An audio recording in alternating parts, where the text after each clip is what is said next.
Hello friends, textile sector में क्या क्या जॉब अपॉर्चुनिटीज होती हैं हमारे यूथ के लिए, हम उस पर बात करेंगे। देखो, टेक्सटाइल्स का मतलब क्या होता है। सबसे पहले तो टेक्सटाइल का हमें मतलब पता होना चाहिए। टेक्सटाइल का मतलब होता है कपड़ा। टेक्सटाइल का मतलब होता है कपड़ा, ठीक है। तो टेक्सटाइल इंडस्ट्री मतलब कपड़ा उद्योग। कपड़ा कैसा हो सकता है? कपड़ा पहनने का भी हो सकता है, जैसे हमारा शर्ट का कपड़ा है, पैंट का कपड़ा है, हमारी टी शर्ट है, यानी कि क्लोथिंग।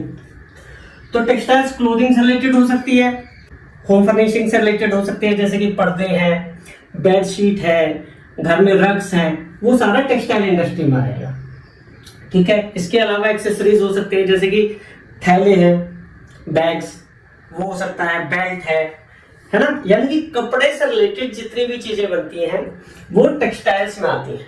तो टेक्सटाइल इंडस्ट्री क्या हो गई?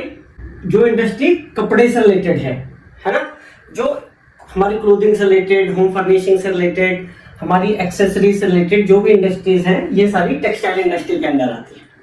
अब हमें बात करनी है कि टेक्सटाइल इंडस्ट्री में किस किस तरीके की जॉब अवेलेबल होती है। तो सबसे पहले तो हमें ये पता हो कि टेक्सटाइल इंडस्ट्री में क्या क्या आएगा। सबसे पहले हमें पता हो कि टेक्सटाइल बनेगा कैसे, कपड़ा बनेगा कैसे, ठीक है। तो सबसे पहले होगा फाइबर। FIBER बोल लो, FIBRE बोल लो, एक ही बात है। FIBRE अगर है तो ब्रिटिश इंग्लिश में FIBRE यूज होता है फाइबर के लिए, और अमेरिकन इंग्लिश में FIBER यूज होता है, ठीक है। तो सबसे पहले फाइबर आएगा। फार्मिंग में फाइबर उगाया जाएगा, जैसे कॉटन है, ठीक है, कॉटन। फाइबर से यार्न बनाया जाएगा। यार्न बोला जाता है थ्रेड को, धागे को। टेक्निकली टेक्सटाइल्स में धागे को बोला जाता है यार्न, ठीक है। तो सबसे पहले फाइबर को हिंदी में बोलते हैं रेशा।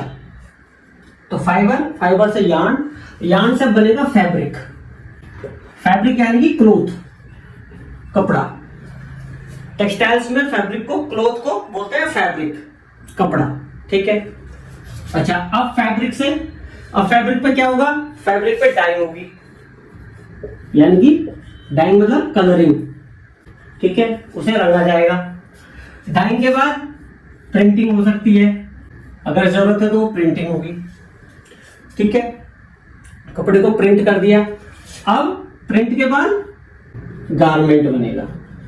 गारमेंट बोला जाता है, जैसे टी शर्ट है, पैंट है, यानी कि जो फुल प्रोडक्ट है, जो पहनने वाला जो कपड़ा है, उसे बोला जाता है गारमेंट, ठीक है। या फिर यहां से हमारा होम फर्निशिंग प्रोडक्ट हो जाएगा, यानी कि फाइनल प्रोडक्ट। प्रिंटिंग के बाद फाइनल प्रोडक्ट होगा, ठीक है।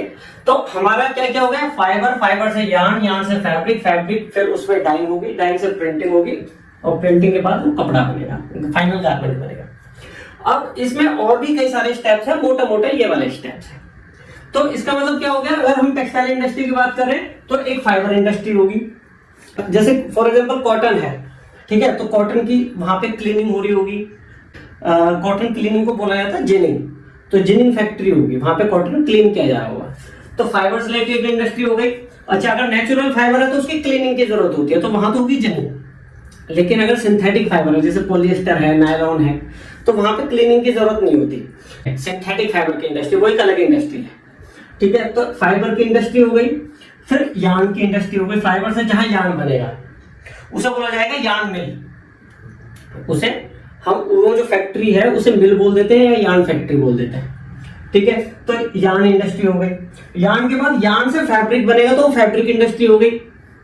तो फैब्रिक फैक्ट्री तो बहुत सारे हैं, जैसे कि आपको पता है रिलायंस है, अरविंद मिल है ना, वेलस्पन है जहां धागा बनता है, ठीक है। तो ऐसे बहुत सारे हैं। तो फाइबर, यार्न, फैब्रिक के बाद डाइंग, तो डाइंग इंडस्ट्री हो गई। ये अलग से एक फैक्ट्री होती है जहां फैब्रिक आया या फिर यार्न आया और वहां उसकी डाइंग हो रही है। डाइंग की बहुत सारी मशीनें हुई। अच्छा, फिर प्रिंटिंग। अब ये जो प्रिंटिंग है ये डाइंग के साथ भी हो सकती है, यानी कि जो डाइंग फैक्ट्री है हो सकता है उसमें प्रिंटिंग भी होती हो, और ये भी हो सकता है प्रिंटिंग की कोई अलग फैक्ट्री हो, ठीक है। यानी कि जिस बंदे को कपड़ा चाहिए, एक फाइनल प्रोडक्ट चाहिए, तो वो आउटसोर्स कर सकता है। ये भी हो सकता है कि एक ही जगह सब कुछ हो रहा हो, और ये भी हो सकता है कि वो आउटसोर्स करता हो। यानी कि डाइंग, जैसे ये गारमेंट वाला है तो ये डाइंग कहीं और से करा रहा हो, प्रिंटिंग कहीं और से करा रहा हो, है ना। ये भी हो सकता है कि जो एक गारमेंट है इसी के पास डाइंग यूनिट भी हो, प्रिंटिंग यूनिट भी हो। तो अलग अलग भी हो सकते हैं और कंबाइंड भी हो सकते हैं। तो प्रिंटिंग फैक्ट्री हो गई, प्रिंटिंग यूनिट हो गई, है ना, और उसके बाद गारमेंट यूनिट हो गई, जहां डाइंग और प्रिंटिंग के बाद उसको काट के गारमेंट स्टिच करना, यानी कि टेलरिंग। गारमेंट को गारमेंटिंग बोल दें या टेलरिंग, जहां लेयरिंग होगी, फिर कटिंग होगी, फिर उनको स्टिचिंग होगी, तो ये हो जाएगी आपकी गारमेंटिंग। तो इस तरीके से अब देखो यहाँ पे हर जगह जॉब्स हैं, हर इंडस्ट्री में अलग अलग जॉब्स होंगे। कुछ जॉब्स हर जगह होंगे, जैसे कि मैं बोलूं टेक्नीशियन की जॉब हर जगह होगी। ऑपरेटर कहीं मशीन ऑपरेटर बोल देंगे, कहीं टेक्नीशियन बोल देंगे, है ना। तो मतलब कि उस पे जो बेसिक काम करने वाला बंदा है उसे बोल देंगे टेक्नीशियन, ठीक है। अच्छा, क्वालिटी कंट्रोलर हर जगह होगा। क्यूसी, शॉर्ट में उसे बोल देते हैं क्यूसी, यानी कि वो हर टाइम पे चेक करता रहेगा कि क्वालिटी ठीक है या नहीं है, जो हमारी रिक्वायरमेंट है।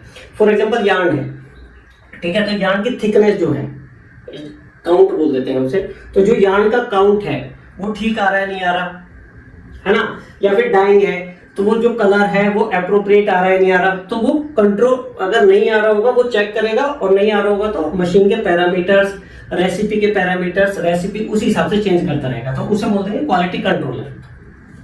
एक होता है क्वालिटी एश्योरेंस, QA, शॉर्ट में बोलते हैं QA, यानी कि जब प्रोडक्ट बन जाता है तो उसको एक फाइनल बंदा चेक करता है कि वो जो हमारी रिक्वायरमेंट है, फॉर एग्जांपल मेरे को ये वाला फैब्रिक चाहिए, तो जो बना है उसको इस फैब्रिक से वो क्रॉस चेक करेगा कि हाँ भाई कलर वैसा ही है या नहीं है, उसमें रिक्वायर्ड स्ट्रेंथ है नहीं है, यानी कि फाइनली उसे चेक करेगा, यानी कि वो एश्योर करेगा कि वो जो क्वालिटी है, जो रिक्वायर्ड क्वालिटी है वो है या नहीं है।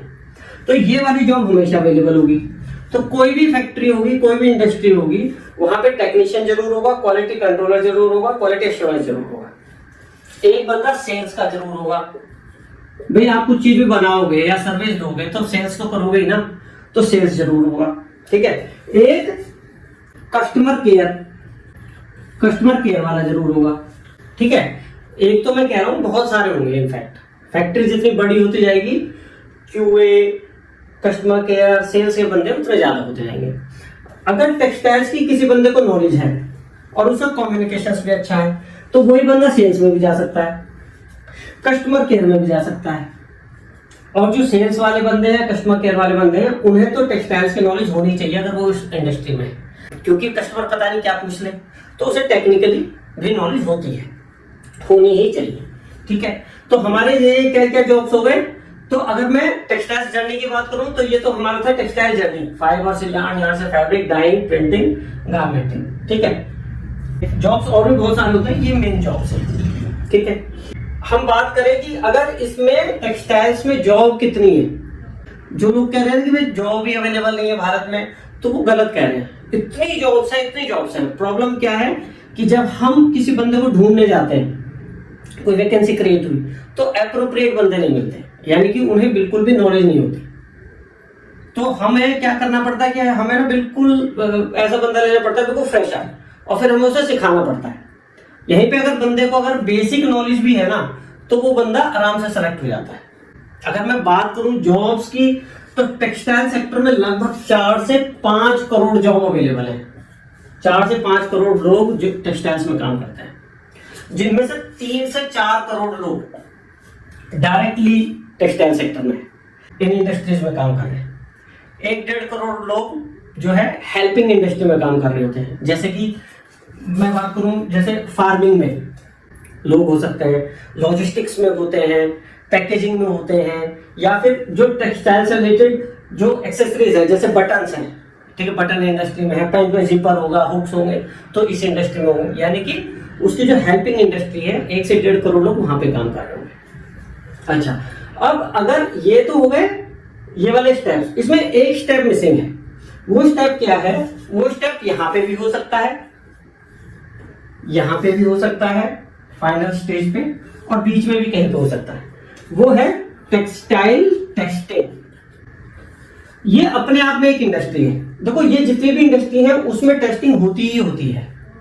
टेस्टिंग डिपार्टमेंट उसमें होता ही होता है, जैसे कि वो एश्योर हो पाए कि हाँ वो क्वालिटी बनी है नहीं बनी है, वो तो हो गई इन हाउस टेस्टिंग, है ना। लेकिन कोई अगर कोई खरीदने वाला बाहर यूएस में बैठा हुआ है, यूरोप में बैठा हुआ है, जापान में बैठा हुआ है, यानी उसे बोलते हैं बायर।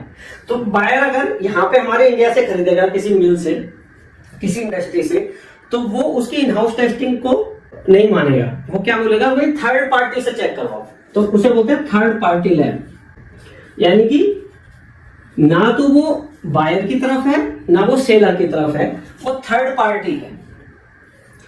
थर्ड पार्टी टेक्सटाइल की टेस्टिंग करेगी, जो बायर है वो अपना प्रोटोकॉल, अपनी रिक्वायरमेंट्स टेस्टिंग लैब को देगा। टेस्टिंग लैब उसके जो मेथड्स हैं रिक्वायर्ड उनसे चेक करेगा, और अगर वो पास है तो उसको सर्टिफिकेट देगा कि हाँ आपका माल पास है, तब वो जाके माल एक्सपोर्ट होगा। तो वो है third party lab textile testing. तो इसके साथ एक आ गया, एक इंडस्ट्री आ गई टेक्सटाइल टेस्टिंग, ठीक है। तो इन हाउस टेस्टिंग भी होगी और थर्ड पार्टी लैब से भी टेक्सटाइल टेस्टिंग होगी। तो इसमें बहुत सारे डिपार्टमेंट होंगे, इसमें भी 300-400 लोग, जो हमारे टेक्सटाइल टेस्टिंग लैब होते हैं उसमें 300-400 लोग आराम से काम कर रहे होते हैं। तो इसमें लगभग 1.5 से 2 लाख इस इंडस्ट्री में काम कर रहे हैं, ठीक है। तो इस तरीके से हमारे पास 4 से 5 करोड़ लोग काम कर रहे हैं इस इंडस्ट्री में, ठीक है। अच्छा, अब अगर मैं बात करूं कि कहां कहां पे हमारे टेक्सटाइल हब हैं, तो तिरुपुर, तमिलनाडु में तिरुपुर है, वो बहुत बड़ा टेक्सटाइल हब है, ठीक है। बेंगलोर में अच्छा टेक्सटाइल्स का काम है, महाराष्ट्र में, मुंबई में गारमेंट्स का बहुत अच्छा काम है। अगर मैं एक्सपोर्ट हाउसेस की बात करूं, एक्सपोर्ट हाउस यानी कि नॉर्मली उसमें गारमेंटिंग का काम होता है, यानी कि वहां पे ना मिल्स होती हैं, उनके लिए बहुत बड़ी जगह चाहिए होती है, तो वो मेन शहर में नहीं हो सकती क्योंकि जमीन बहुत महंगी होती है, ठीक है। पोल्यूशन का भी चक्कर हो सकता है। तो मेन जो शहर होते हैं उनमें नॉर्मली एक्सपोर्ट हाउसेज होते हैं, गारमेंटिंग हाउस होते हैं। वहां पे मतलब फैब्रिक आ जाता है फाइनल, और वो कटिंग करके टेलरिंग का काम करते हैं, ठीक है। तो हमारे दिल्ली में, फरीदाबाद में, नोएडा में, आपका मानेसर में, ठीक है, बड़ा शहर मुंबई है, बेंगलोर है, वहां पे एक्सपोर्ट हाउसेस बहुत है जहां से माल मतलब एक्सपोर्ट होता है। टेक्सटाइल टेस्टिंग की एक बात और करूं कि टेस्टिंग का स्कोप डे बाय डे बढ़ रहा है, क्योंकि जैसे जैसे भारत डेवलप हो रहा है वैसे वैसे क्या हो रहा है कि सर्टिफिकेशन की जरूरत पड़ रही है, यानी कि सेफ्टी पे ज्यादा ध्यान दे रही है गवर्नमेंट। तो जैसे जैसे सेफ्टी पे ध्यान देगी, गारमेंट की फैक्ट्री है, फैक्ट्री में एम्प्लॉयज की सेफ्टी है, या फिर जो हम गारमेंट पहन रहे हैं हमारी बॉडी कितनी सेफ है उनको पहन के, यानी कि सेफ्टी के पैरामीटर्स बढ़ेंगे तो जो टेस्टिंग है उसके पैरामीटर्स बढ़ेंगे, यानी कि टेस्टिंग का स्कोप बढ़ेगा, जॉब्स बढ़ेंगे। अगर मैं बात करूं तो इन सब में बहुत सारे जॉब्स अवेलेबल हैं, आपको केवल थोड़ा सा ध्यान देने की जरूरत है। अगले वीडियो में मैं टेक्सटाइल टेस्टिंग से रिलेटेड बात करेंगे कि टेक्सटाइल टेस्टिंग में स्पेसिफिकली कौन कौन सी जॉब अवेलेबल है, ठीक है।